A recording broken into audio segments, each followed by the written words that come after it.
warahmatullahi wabarakatuh. Mari kita lanjutkan pembahasan AJP dan kertas kerja. Pembahasan AJP ini berdasarkan dari saldo. Saldo itu dari neraca saldo yang sudah kita buat dari awal. Sudah membuat jurnal umum, sudah membuat buku besar, sudah membuat neraca saldo. Ini dasar neraca saldo itu adalah dasar pembuatan AJP atau ayat jurnal penjualan. Nah, di sini saya tambahkan nama perlengkapan kantor dan nama kendaraan. Kenapa? Karena perlengkapan toko ini dan peralatan sudah kita inventarisir pada waktu transaksi di dalam jurnal umum. Tidak mungkin sudah kita inventaris di tanggal 31 Desember 2019 kita muncul lagi penyesuaian di bulan yang sama, kan nggak mungkin. Maka di sini saya tambahkan harta sifatnya membeli perlengkapan toko dan membeli kendaraan. Tapi ini sudah saya buatkan buku besar, jadi pertanggungjawabannya jelas ini. Jadi seolah kita membeli kendaraan dan membeli perlengkapan kantor ya, membeli perlengkapan kantor 900 di tanggal ini dan membeli kendaraan di tanggal ini harganya 25.000. Nah, ini sudah kita posting ke dalam neraca saldo, jadi tidak serta-merta muncul ya, jadi ada alasan yang bisa dipertanggungjawabkan. Yang pertama adalah neraca saldo ini adalah gambaran keuangan selama satu periode ya. Kenapa dikatakan laporan keuangan? Karena sudah tercantum di semuanya. Ini adalah akun yang tercantum di dalam neraca, ini dalam laporan ekuitas, dan ini adalah laporan rugi laba ya. Yang pertama adalah hasil inventarisasi per 31 Desember 2019 diketahui sebagai berikut. Nilai perlengkapan kantor yang tersisa sebesar 150. Nah, pertanyaannya kan, kita itu diminta mencari berapa sih aset kita yang udah kita gunakan. Jadi, nah, kita pernah punya perlengkapan kantor berapa? Oh, ternyata kita punya perlengkapan kantor senilai 900. Nah, di sini yang tersisa. Maka yang tersisa berarti belum digunakan. Maka kita cari 900 dikurangi yang masih ada. Nah, yang masih ada berapa? Maka 900 ini dikurangi 150, hasilnya 750. Nah, 750.000 lah ini yang merupakan beban perusahaan. Kenapa beban? Karena sudah digunakan, tidak bisa diulang lagi. Nah, maka kita catat beban perlengkapan kantor, kita ambil beban perlengkapan kantor ya. Ini maaf ya, misalnya nama beban perlengkapan kantor ini kurang kantornya nih ya, sama perlengkapan kantor. Saya ulang, ini harusnya beban perlengkapan kantor sama perlengkapan kantor. Nanti kita edit namanya perlengkapan. Nah, terus yang sudah digunakan tadi kan 750. Nah, ini berarti kreditnya juga 750. Yang nomor dua di sini diketahui bahwa sewa yang sudah dilalui sebanyak 1 bulan. Sedangkan di sini sewa di muka itu kan 3.000. Nah, 3.000 ini untuk 1 tahun. Nah, kalau 1 tahun berarti kan 12 bulan. Maka 3.000 dibagi 12. Nah, Rp250 inilah yang menjadi beban selama 1 bulan dalam kurun waktu 1 tahun atau 12 bulan. Maka kita harus memanggil atau menggunakan akun yang sudah digunakan katanya beban. Berarti kita memanggil nama beban sewa dulu. Beban sewa sama sewa dibayar di muka. Maka AJP-nya adalah beban sewa sama sewa dibayar di muka. Nah, tadi diketahui bahwa 250. Berarti yang dikredit juga 250. Nomor 3. Yang nomor 3 ini kendaraan disusutkan sebesar 400. Nah, kalau sudah diketahui disusutkan, kita nggak usah mencari bahwa 400.000 ini sudah merupakan beban. Maka langsung kita catat beban penyusutan kendaraan sama akumulasi penyusutan kendaraan. Beban penyusutan kendaraan ini belum ada, berarti kita bikin manual ini ya. beban penyusutan. Ini kita bikin manual, beban penyusutan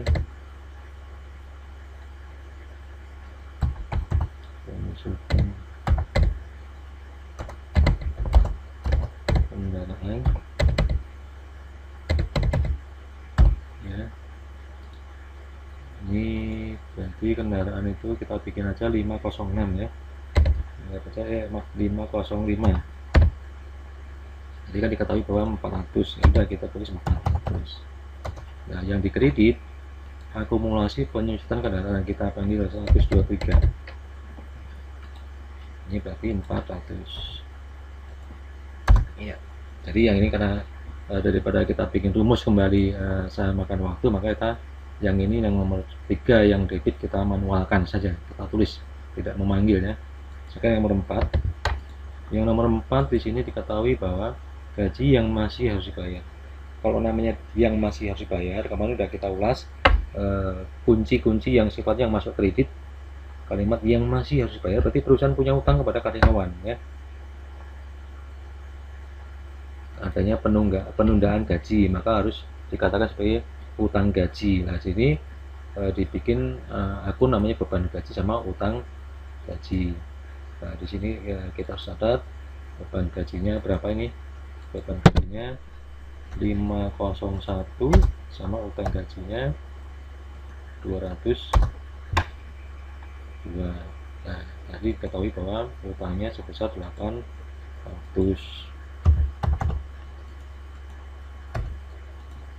Apakah bisa gaji itu tertunda atau apakah bisa perusahaan punya utang sama karyawan?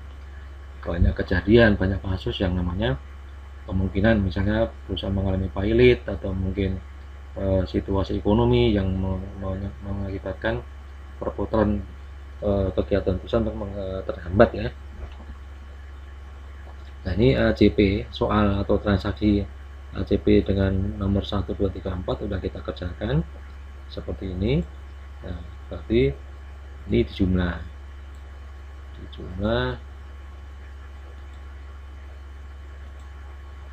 hasilnya 2200.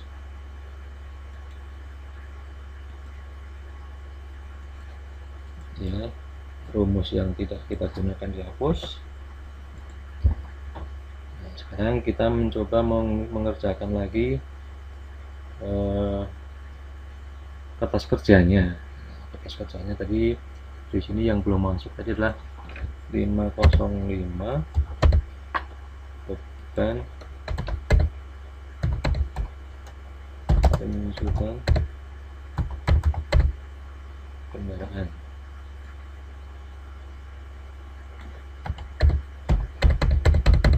Ya, kendaraan dah. Nanti kita tinggal memanggil nih ke dalam neraca lajurnya atau kertas kerja.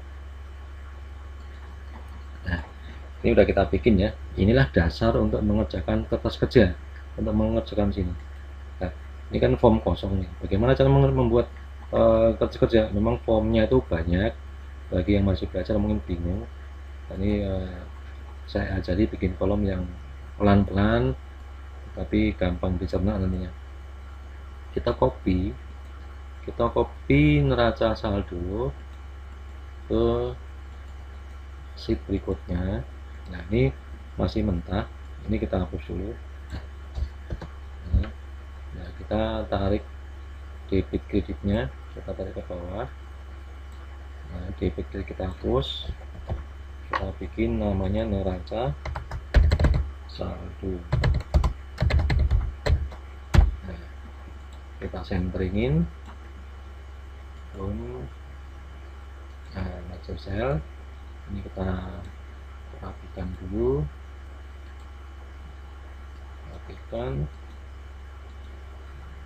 centeringin.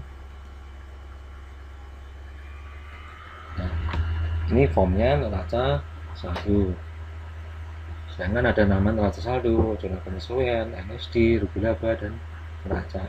Kita nggak usah bikin awal, ya udah kita copy aja ini. Kita copy ini untuk ACP, ini untuk NSD.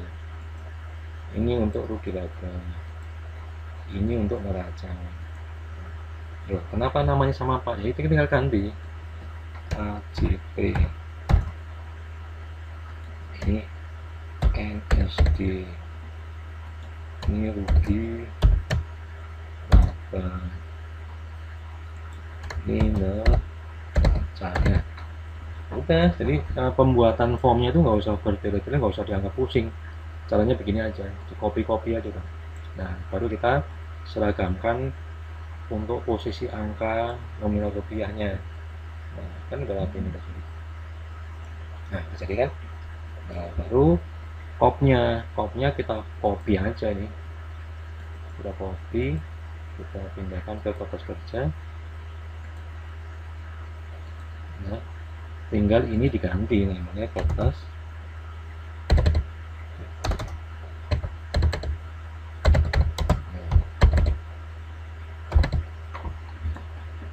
Nah, kita rapikan dulu, kita rapikan.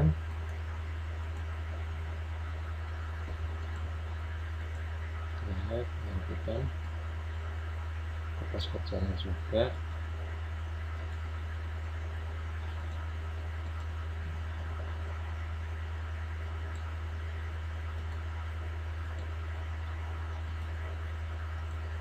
Ya, jadi sederhana bikin kolomnya. Bagi yang belum paham akuntansi, kadang dibingungkan dengan kolom ini. Wah, kolomnya banyak amat, pembuatannya bagaimana?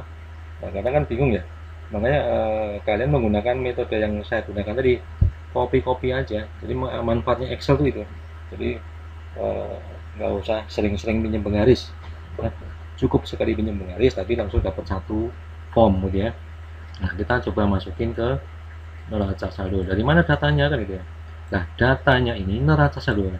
Kita tadi udah membuat neraca saldo kan. Nah, cuman formnya agak sedikit beda, ada kolom detik gitu ya. Ada saldo. Nah, kita copy aja. Saya ulang lagi ya. Pembuatan saldo nama akun ini, formnya neraca saldo, kita nggak usah dibingungkan ya. Kenapa? Karena kita udah membuatnya ini. Kita kan saldo akhir ini. Nah, saldo akhir inilah dasar untuk kita pindahkan ke kertas kerja.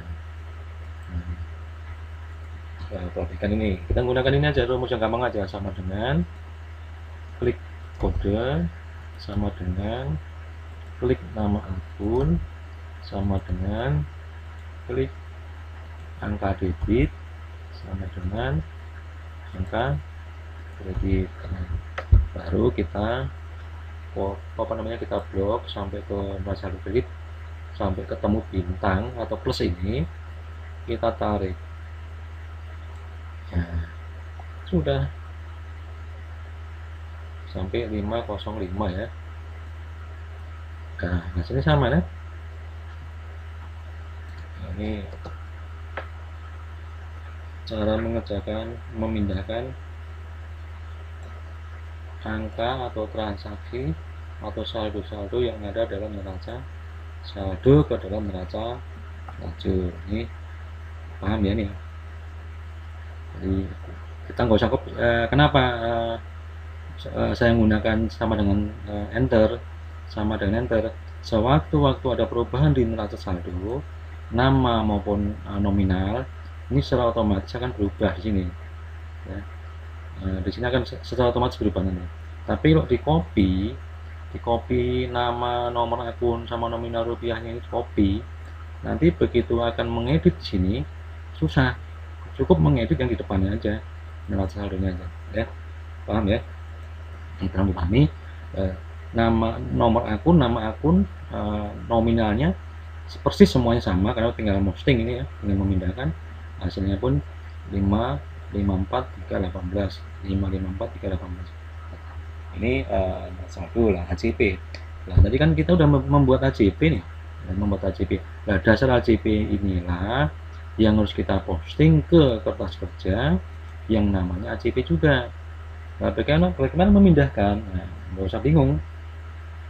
Intinya adalah nama di sini atau sebalik, nama AJP ini, nama ayat jurnal penyesuaian, nama-nama ini, kalau namanya ada di sini nih, kalian nggak usah membuat, langsung aja langsung tarik lurus namanya ini. Nah, ini di mana angkanya? Kalau beban pelengkapan itu ada di kolom debit, maka kalian tinggal cari ada nggak beban perlengkapan. Oh, ada nih. Nah, tadi di mana tadi? Di debit. Ya udah, ini karena AJP, ini AJP-nya di kolom debit, kita sama dengan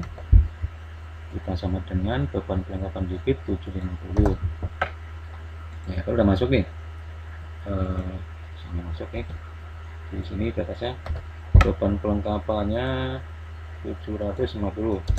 Nah, berarti debitnya udah masuk nih. Debitnya sudah masuk kan ke debit. Nah, sekarang beban perlengkapan kantor. Nah, di sini kan kita cari lagi yang di kreditnya. Ada nggak perlengkapan kantor? Cari perlengkapan kantor. Perlengkapan kantor. Nah, di sini ada nama perlengkapan kantor. Tetapi di mana? Kalau udah masuk debit, maka yang ini harus di kolom kredit. Nah, kita posting ini di kolom kredit. Nah, berarti kalau di AJP-nya itu debit, kredit namanya beban perlengkapan dan perlengkapan kantor. Ya, ini rumusnya saya hilangin dulu aja. Saya edit.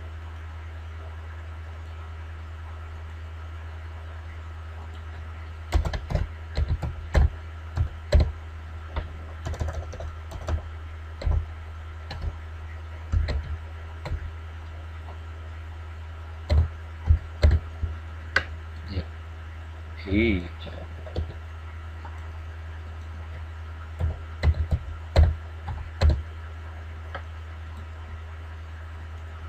ini tadi beban perlengkapan kantor tadi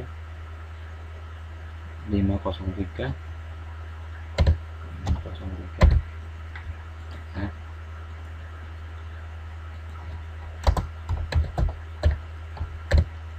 ya, ini udah saya perbaiki supaya nanti nggak ragu, nggak timbul pertanyaan, udah saya sempurnakan. Nah, sekarang yang nomor berikutnya, ini kan baru masuk satu ya, nomor 1. Nomor 2-nya apa?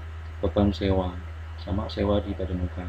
Nah, beban sewa di mana? Beban sewa di kolom debitnya. Udah kita cari di neraca saldo, ada nggak beban sewa? Oh, ada nih. Udah tadi di debit tadi di sini. Maka sama dengan JP-nya kita lihat beban sewa 250, sewa di bari muka, otomatis sewa ini hartanya otomatis berkurang ya, karena udah kita gunakan 1 bulan. Maka di sini sewa di bari muka berkurang 250. Nah, yang salah pemahamannya adalah kenapa sewa di bari muka 3000 kok di sini kreditnya ada tertera angka 250, karena tadi sudah diketahui bahwa sudah digunakan sebanyak 1 bulan, otomatis hak kita udah berkurang 1 bulan, hak kita menempati tinggal 11 bulan. Nah, ini sewa ya, yang debit kredit sudah masuk. Yang nomor 3 adalah beban penyusutan kendaraan dan akumulasi penyusutan kendaraan. Beban penyusutan kendaraan, di sini kita cari beban penyusutan kendaraan. Beban penyusutan kendaraan ini mana nih, beban penyusutan kendaraan. Nah, ini belum masuk nih. Tadi beban penyusutan kendaraan, akun yang kita buka. Nah, ini karena faktor belum sarapan ini. Belum sarapan, jadi ada yang lupa nih. Maka di sini 505 beban penyusutan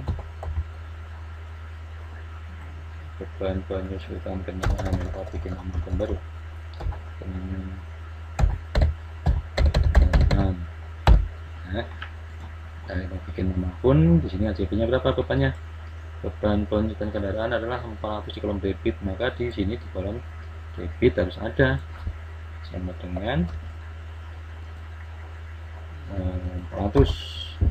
Akumulasinya sini di kredit ya sama dengan angka 400. Kita copy ini boleh, cuman kan nanti kok dari sini sih kan ya, maka saya gunakan alur yang benar aja. Kita harus melihat ke AJP. Nah, AJP akumulasi penyusutan kendaraan di kolom kredit, maka di sini yang kita klik. Nah, Berarti nomor 3 udah kita posting, debit maupun kredit. Nomor 2 pun juga udah kita posting, debit maupun kredit sama ya. Ini nomor 2-nya, ini nomor 1-nya. Yang berikutnya adalah beban gaji sama utang gaji. Nah, beban gaji udah kita buka belum di sini? Di beban gajinya adalah 800. Beban gaji udah nih, berarti di posting di kolom debit. Ini debit. Nah, terus utang gaji ya, ini utang gaji berarti kita akan muncul di perusahaan kewajibannya ada 800. Ini berarti kita lihat AJP-nya di kolom debit ada berapa nama atau berapa angka atau berapa nominal rupiah. Di kreditnya ada berapa nominal rupiah. Ini 1, 2, 3, 4, 1, 2, 3, 4 dengan angka yang berbeda. Kita cocokin. 750 ada 750 DK, ada 250 di debitnya, K-nya juga ada 250. 800 ada juga DK-nya 800, 400 DK-nya juga ada 400. Berarti udah semuanya udah kita posting ke AJP. Kita jumlahnya pun juga harus sama ya, 2200. Nah, ini jumlah ini harus jumlah semuanya, dua-duanya, neraca saldo maupun AJP. Udah kita posting, udah kita jumlah. Nah, timbul pertanyaan, wah ini kebetulan angkanya sama nih, ada semua kan gitu ya. Nah, bagaimana seandainya AJP ini muncul tetapi namanya tidak ada di sini gitu ya, namanya nggak ada di sini. Berarti kalau namanya nggak ada di sini berarti kamu membuat, misalnya ini kita contohkan, misalnya sini nggak ada nama, misalnya akumulasi misalnya aja nih, akumulasi penyusutan gedung misalnya nih ya, misalnya nggak ada nama. Misalnya ini gambaran, misalnya di sini ada 300. Nah, namanya kalau sini itu di kreditnya ada, debitnya itu 300, kreditnya 300,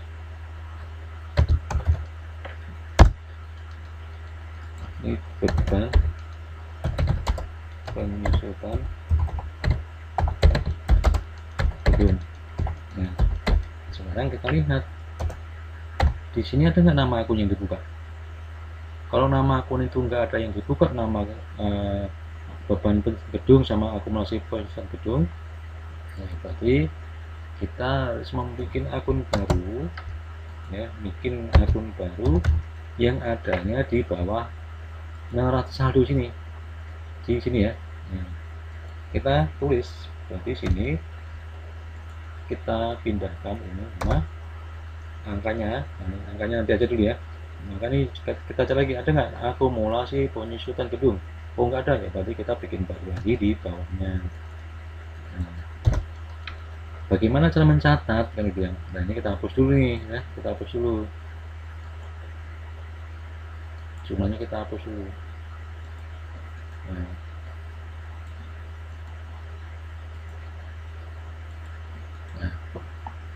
jumlah kita hapus karena ini ada akun baru ini ya. Nah, tadi kan 300, beban penyusutan 300, akumulasinya gedung juga 300. Nah, ini nah, tapi jangan salah mencatat, karena kolomnya adalah kolom AJP, maka kalian juga mencatatnya di kolom AJP supaya nggak bingung. Lebih baik ini yang di neraca saldo ini di blok aja ya, di blok aja supaya nggak salah mencatat ya. Nah, maka 300 nggak boleh masuk sini ya. Kenapa? Karena kolomnya udah berbeda. Ini paham ya, jadi cara-caranya seperti ini. Ini karena ini nggak ada akun, tapi ini kan saya cuma mencontohkan jika ada tapi namanya nggak ada di sini gitu ya, namanya nggak ada di sini, maka kita harus bikin baru di bawahnya. Di bawahnya jumlah neraca saldo, tetapi angkanya tetap di kolom AJP gitu ya. Nih, ya. Paham ya?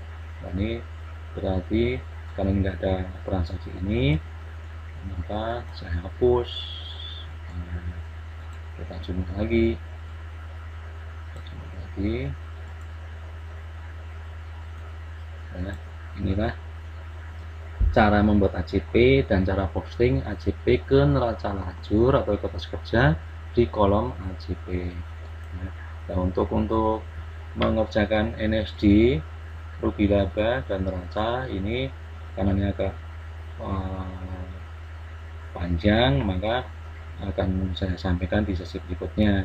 Intinya adalah bagaimana kalian bisa bikin AJP dan bisa posting ke kertas kerja dulu ya, bertahap. Nanti kalau semuanya saya bahas di sini waktunya juga terlalu panjang. Yang kedua, pemahamannya juga terlalu ribet. Ini aja belum hafal, belum bisa mengerjakan yang berikutnya kan semakin ribet tuh. Maka sebenarnya saya potong sampai AJP untuk NSD dan rugi laba serta neraca sesi berikutnya ya. Jadi intinya adalah kalian bisa mengerjakan buku besar, bisa mengerjakan neraca saldo, bisa mengerjakan AJP, bisa mengerjakan kertas kerja. Intinya adalah tolong dikuatkan memahami jurnal umum dulu ya. Tolong dikuatkan dulu. Kalau kuatnya di jurnal umum, maka di belakangnya pasti bisa mengikuti. Barangkali itu aja.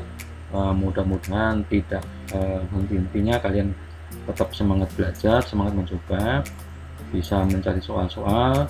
Inilah acuan untuk bisa menguasai akuntansi.